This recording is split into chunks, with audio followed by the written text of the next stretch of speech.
जय श्री हरि। आइए सुनते हैं बृहस्पतिवार के दिन श्री हरि विष्णु की कथा। भारतवर्ष में एक प्रतापी और दानी राजा राज्य करता था। वह नित्य गरीबों और ब्राह्मणों की सहायता करता था। यह बात उनकी रानी को अच्छी नहीं लगती थी। वह न तो गरीबों को दान देती और ना ही भगवान का पूजन करती, और राजा को भी दान देने से मना किया करती थी। एक दिन राजा शिकार खेलने वन की ओर गए हुए थे, तो रानी महल में अकेली थी। उसी समय बृहस्पति देव साधु वेश में राजा के महल में भिक्षा मांगने के लिए आए। भिक्षा मांगी। रानी ने भिक्षा देने से इनकार कर दिया और कहा कि हे साधु महाराज, मैं तो दान पुण्य से तंग आ गई हूँ। मेरे पति सारा धन लुटाते रहते हैं। मेरी इच्छा है कि सारा धन नष्ट हो जाए, फिर ना रहेगा बांस और ना बजेगी बांसुरी। साधु ने कहा, देवी तुम तो बड़ी विचित्र हो। धन संतान तो सभी के पास होनी चाहिए, पुत्र और लक्ष्मी तो पापी के घर भी होनी चाहिए। यदि तुम्हारे पास अधिक धन है तो भूखों को भोजन दो, प्यासों के लिए प्याऊ खुलवाओ, मुसाफिरों के लिए धर्मशाला खुलवाओ, जो निर्धन अपनी कुंवारी लड़कियों का विवाह नहीं कर पा रहे हैं उनका विवाह कराओ, और ऐसे और कई कार्य हैं जो तुम कर सकती हो और तुम्हारा यश पूरे लोक परलोक में फैलेगा। परंतु रानी पर उपदेश का कोई प्रभाव न पड़ा। वह बोली, महाराज आप तो मुझे कुछ ना समझाए। मैं ऐसे ही धन नहीं चाहती जो हर जगह बांटते फिरूं। साधु ने उत्तर दिया, यदि तुम्हारे पास तुम्हारी ऐसी ही इच्छा है तो तथास्तु। तुम ऐसा करना कि बृहस्पतिवार को घर लीपना, पीली मिट्टी से सिर धोना, कपड़े धोना, भट्टी चढ़ाकर कपड़े धोना, ऐसे करने से तुम्हारा सारा धन नष्ट हो जाएगा। इतना कहकर साधु महाराज वहां से चले गए और अल्प हो गए। साधु के कहे अनुसार सभी बातों को वह पूरा करते हुए रानी को केवल 3 बृहस्पति ही बीते थे। उसके घर की समस्त धन संपत्ति नष्ट हो गई। भोजन के लिए परिवार तरसने लगा।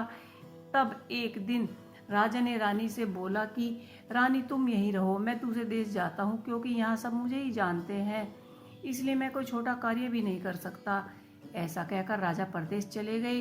वहाँ वह जंगल से लकड़ी लाते और शहर में बेचकर इसी तरह अपना जीवन व्यतीत करने लगे।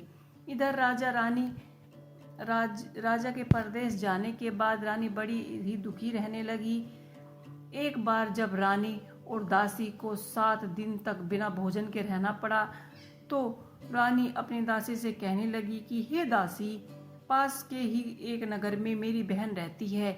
वह बड़ी ही धनवान है। तू उसके पास जा और कुछ धन ले आ, ताकि थोड़े दिन गुजर बसर हो सके। दासी की बहन अब उस रानी की बहन के पास गई। उस दिन गुरुवार था और रानी की बहन उस समय बृहस्पति भगवान की पूजा कथा सुन रही थी। दासी ने रानी की बहन को अपनी रानी का संदेश दिया, लेकिन रानी की बड़ी बहन ने कोई उत्तर नहीं दिया। जब दासी को रानी की बहन का कोई उत्तर नहीं मिला, तब बड़ी ही दुखी हुई और क्रोध में आई, और दासी ने वापस आकर रानी को सारी बातें बता दी। यह सुनकर रानी अपने भाग्य को कोसने लगी। उधर रानी की बहन ने सोचा, मेरी बहन की दासी आई थी, परंतु मैं उससे बोल भी न सकी। इससे उसको बहुत बुरा लगा होगा। कथा सुनकर वह पूजन समाप्त करके वह अपनी बहन के घर आई और कहने लगी कि बहन, मैं बृहस्पतिवार का व्रत कर रही थी। तुम्हारी दासी मेरे घर आई थी, परंतु जब तक कथा होती है तब तक ना ही उठते हैं और ना ही बोलते हैं, इसलिए मैं नहीं बोली। कहो दासी क्यों आई थी?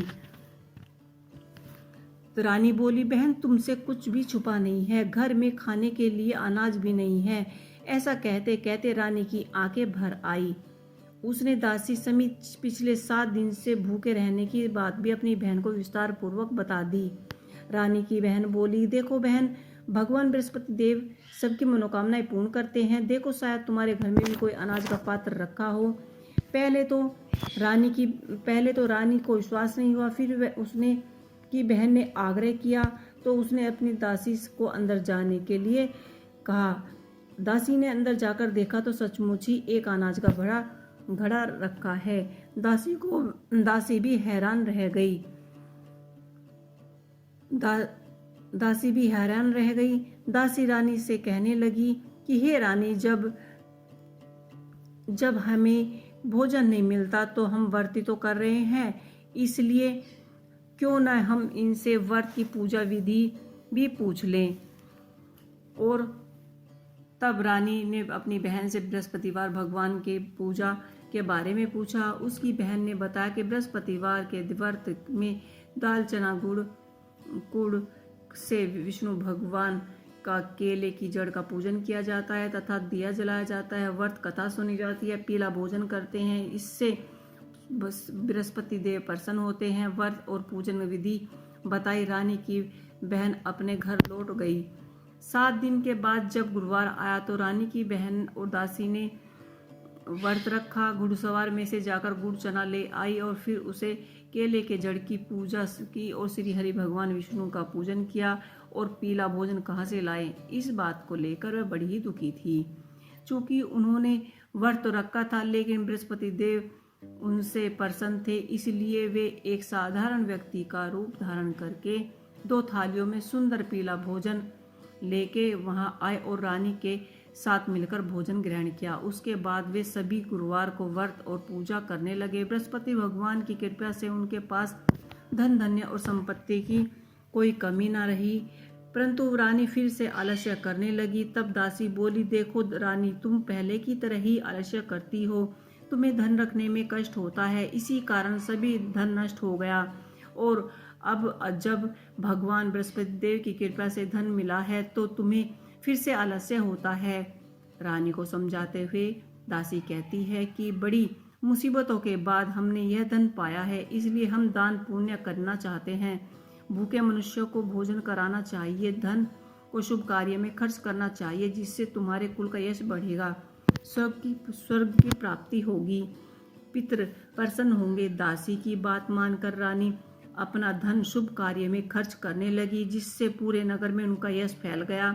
बृहस्पति व्रत कथा के बाद श्रद्धा के साथ आरती भी करनी चाहिए, इसके बाद प्रसाद को ग्रहण करना चाहिए। तो ये थी बृहस्पति देव भगवान की व्रत कथा। आपको ये कथा कैसी लगी मुझे कमेंट बॉक्स में लिख के अवश्य ही बताइएगा। जय श्री हरि विष्णु।